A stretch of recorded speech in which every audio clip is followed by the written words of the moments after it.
నమస్తే, welcome to right angle. అధికారిక విధ్వంసానికి అన్ని వైపుల నుంచి సమర్థన లభించడం తెలుగు ప్రాంతాల రాజకీయ చరిత్రలో ఇదే తొలిసారి అని చెప్పాలి. చెరువుల సంరక్షణ పేరిట తెలంగాణ ప్రభుత్వం చేపట్టిన కూల్చివేతలకు అధికార పక్షమే కాదు, విపక్షాల నుంచి కూడా తగుమాత్రం మద్దతు లభిస్తోంది. దోషిగా బోనులో నిలబడిన బీఆర్ఎస్ హైడ్రా బాధితుల విషయంలో ఎన్ని నీతి వాక్యాలు మాట్లాడినా, ధర్మ పన్నాలు పలికినా వాటికి సహజంగానే విలువ ఉండదు, లేదు, రాదు కూడా. హైడ్రా కూల్చివేతల్లో బాధితులుగా మారుతున్న మధ్యతరగతి ప్రజల గురించి, నిరాశ్రయులవుతున్న బడుగు జీవుల గురించి బాధ్యతగా, ధైర్యంగా మాట్లాడే రాజకీయ పార్టీయే రాష్ట్రంలో లేకుండా పోయింది. మెజారిటీ బీజేపీ ఎంపీలు హైడ్రా చేస్తున్న కూల్చివేతలను బలిరా అంటూ స్వాగతిస్తున్నారు. మరికొంతమంది హైడ్రా బాధితుల పక్షాన గళం విప్పుతున్నారు.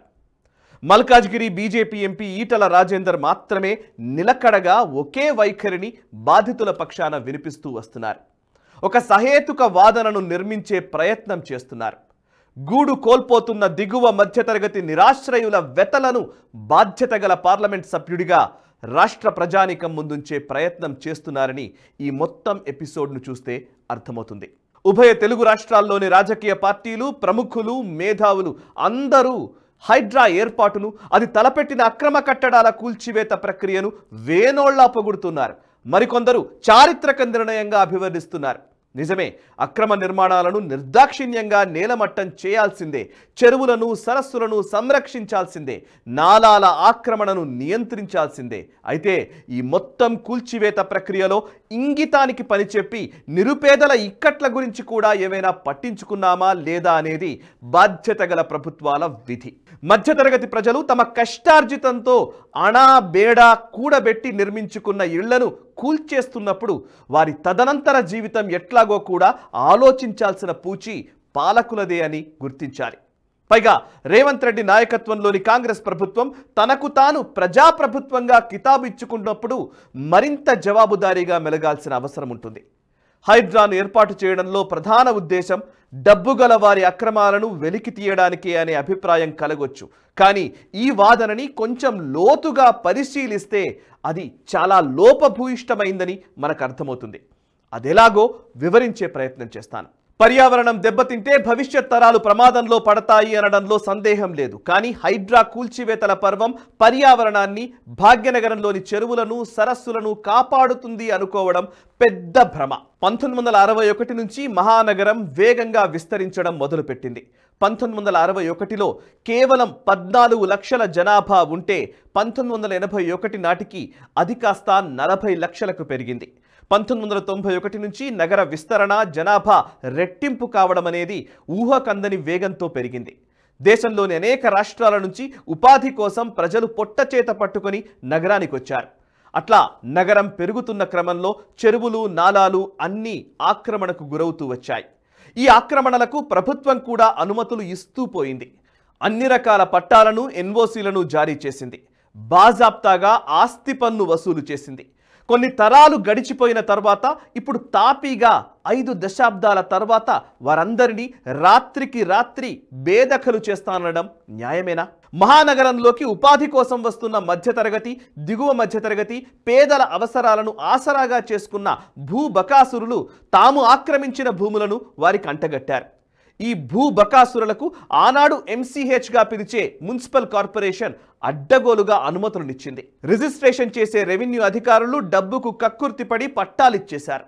ఇది అర్థం చేసుకోవడానికి మచ్చుకు కొన్ని ఉదాహరణలు చెప్పే ప్రయత్నం చేస్తారు. సరూర్ నగర్లోని పెదరాయుడు చెరువులోని 17 ఎకరాలని 1968లో నిర్ణయించి పక్కన ఉన్న భూములను లేఅవుట్ చేసుకోవడానికి ప్రభుత్వం అనుమతులు మంజూరు చేసింది. హైడ్రా ఏర్పడిన తర్వాత పెదరాయుడు చెరువు మొత్తం విస్తీర్ణం 42 ఎకరాలు అని పేర్కొంటూ నోటీసులు ఇచ్చింది.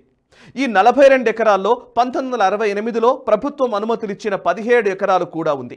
ఈ 17 ఎకరాల భూమిలో నిర్మించిన ఇళ్లకే కాదు, దేవాలయాలకు, శ్మశాన వాటికలకు, కమ్యూనిటీ హాళ్లకు కూడా నోటీసులు అంటించారు. ఇప్పుడు ఈ భూములు కొనుగోలు చేసిన రోజుల్లో ఆ భూముల ధర గజం 3 రూపాయలు.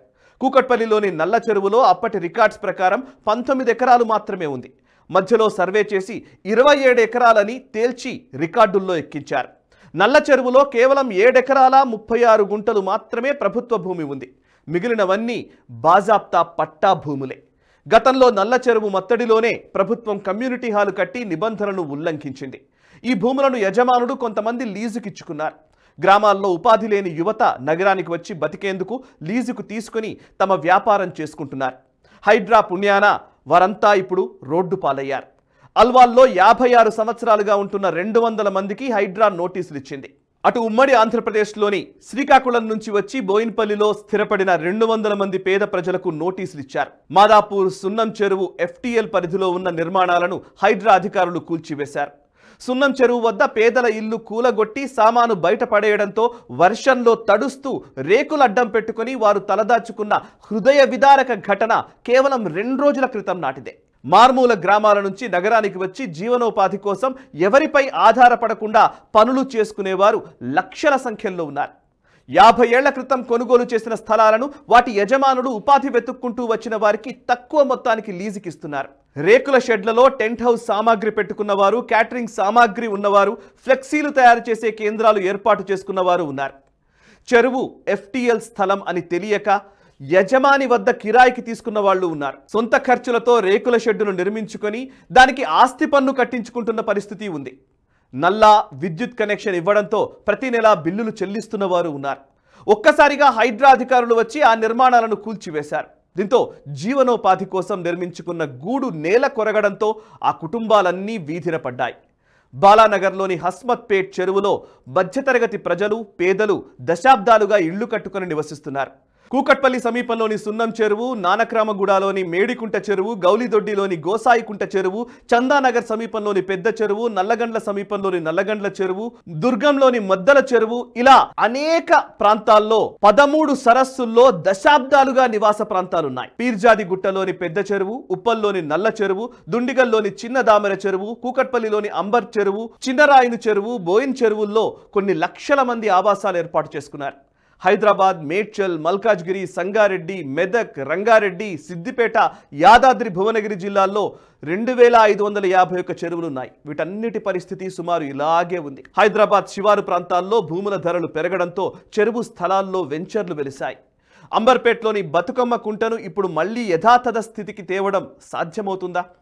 యూసఫ్గూడలోని కృష్ణకాంత్ పార్క్ ఉన్న స్థలం ఒకప్పుడు కుంట. మాసప్ ట్యాంక్ చెరువు కాలక్రమంలో క్రికెట్ గ్రౌండ్గా మారింది. హుస్సేన్ సాగర్లోని ప్రసాద్ ఐమాక్స్, జలవిహార్, ప్యారడైజ్ బిర్యానీ ఇవన్నీ FTLలోనే ఉన్నాయి. వీటన్నిటినీ తొలగించడం సాధ్యమవుతుందా? నగరాలు గరిష్ట స్థాయిలో విస్తరించిన తర్వాత వాటి పరిధిలోని చెరువులు, కుంటలను యథాతథ స్థితికి తేవడం దాదాపుగా కుదరని పరిస్థితి. విస్తరణ పూర్తిగా జరిగిపోయిన తర్వాత ఎన్ని కూల్చివేతలు చేసినా చెరువులు సజీవంగా మారడానికి ఆస్కారం లేదు. బెంగళూరు మహానగర పరిధిలోని చెరువులు, సరస్సులను కాపాడేందుకు బెంగళూరు మహానగర పాలికే గత ఏడాది 102 కోట్లు కేటాయించింది. అలా కేటాయించిన నిధులన్నీ అక్రమార్కుల జేబుల్లోకి వెళ్లాయి. చెరువుల పూడికతీత ప్రయత్నాలు విఫలమయ్యాయి. అందుకు ప్రధాన కారణం నగరంలోని డ్రైనేజీ వ్యవస్థ మొత్తం చెరువులకు అనుసంధానమైపోయింది. వాటిని మళ్లించడం ఇప్పటికిప్పుడు సాధ్యపడదు. దీంతో పాటు ప్లాస్టిక్ వ్యర్థాలు తొలగించాలని చూస్తే అవి కొన్ని వందల టన్నులు తొలగించినా పూర్తి స్థాయిలో తీసేయడం సాధ్యపడలేదు. వీటన్నిటితో పాటు చెరువుకు సంబంధించిన పూర్తి సమాచారం, మ్యాప్స్ ఏవీ లేవు. దశాబ్దాలు గడుస్తున్న కొద్దీ చెరువుల తాలూకు సమాచారం మారిపోవడం అతిపెద్ద సమస్య. ఈ మొత్తం హైడ్రా కూల్చివేతల వల్ల చెరువుకు సంబంధించిన భూమి ప్రభుత్వ స్వాధీనమవుతుంది. కానీ చెరువు మళ్ళీ మునుపటి స్థితికి చేరుకుంటుందా? సజీవంగా మారుతుందా? అలా ఉండడానికి అవసరమైన ఇన్ఫ్లో అవుట్ఫ్లో వ్యవస్థ ఉండడానికి వీలుంటుందా అనేది ప్రభుత్వం ఆలోచించాలి. అలా లేకపోతే ఆ చెరువులు మురికి నీటి గుంటలుగా మారిపోతాయి. పరివాహక ప్రాంతమంతా వాణిజ్య స్థలంగా మారిపోయిన తర్వాత వ్యవసాయానికి ఉద్దేశించిన చెరువు సాగు యోగ్యమైన భూములు లేకుండా బతుకుతుందా? ఇది చాలా ముఖ్యమైన ప్రశ్న. తెలంగాణ ప్రభుత్వం ఇటీవల కేబినెట్ సమావేశంలో మహానగర పరిధిలోని 51 గ్రామ పంచాయతీలను గ్రేటర్లోకి విలీనం చేయాలని నిశ్చయించింది. కనీసం 51 పంచాయతీల పరిధిలో అయినా చెరువులు కబ్జా కోరల్లో చిక్కకుండా ప్రభుత్వం చర్యలు తీసుకుంటుందా అనేది కూడా ప్రశ్నే. ఈ జాగ్రత్తలు ప్రభుత్వం పాటిస్తే భవిష్యత్తులో ఆయా గ్రామాల్లో హైడ్రా అవసరం ఏర్పడదు. ఏది ఏమైనా హైడ్రా కూల్చివేతలతో ఆగమైన సామాన్యుడి బతుకులకు, మధ్యతరగతి ప్రజల జీవితాలకు భరోసా కల్పించేదెవరు? వారి గోడును అర్థం చేసుకునే నాయకుడెవరు? వారికి ఆలంబనగా నిలిచే గొంతుకలేవి? మీ అభిప్రాయాలు కామెంట్స్ ద్వారా పంచుకోండి. ఈ వీడియోని లైక్ చేయండి, 10 మందికి షేర్ చేయండి. నేషనలిస్ట్ హబ్ గ్రూప్ ఆఫ్ ఛానల్స్ని సబ్స్క్రైబ్ చేసుకొని జాతీయవాద జర్నలిజాన్ని ప్రోత్సహించండి. Thank you very much. ఈ వీడియో మీకు నచ్చినట్టయితే లైక్ చేయండి, 10 మందికి షేర్ చేయండి. అలాగే కామెంట్ల రూపంలో మీ అభిప్రాయాలను మాతో పంచుకోండి. Nationalist hub group of channels ను సబ్స్క్రైబ్ చేసుకుని తెలుగునాట జాతీయవాద జర్నలిజాన్ని ప్రోత్సహించండి. ఈ వీడియో కింద ఉన్న బెల్ ఐకాన్ పై క్లిక్ చేయడం మర్చిపోవద్దు.